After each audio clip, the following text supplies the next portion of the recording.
मंडळी नमस्कार।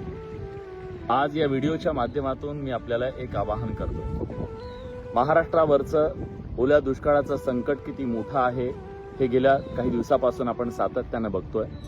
या संकटाच्या काळात इथल्या उघड्यावर पडलेल्या शेतकऱ्याला मदतीचा हात देण्यासाठी सरकार पुढाकार घेईल, सरकारची मदत जाहीर करेल। पण हे संकट इतकं मोठं आहे की या संकटामध्ये सरकारही पुरे पडू शकत नाही, इतका तो नात नुकसान झालेला आहे।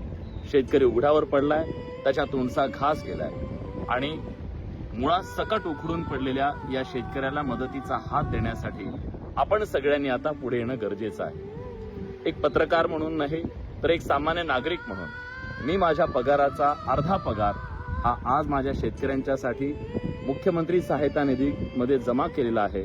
माझी विनंती आहे की मुंबई, पुणे या सगळ्या शहरांमधल्या सगळ्यांनी आता पुढे यावं, वेगवेगळ्या कंपन्यांनी पुढे यावं आणि या सगळ्या मदतीचा ओघ महाराष्ट्रात इतका यावा की निसर्गाच्या त्या प्रकोपाचा जो प्रचंड मोठा लोंढा आला, पूर आला, त्या पुराला मदतीच्या पुरानं आपण मानवतेचं उत्तर देऊया।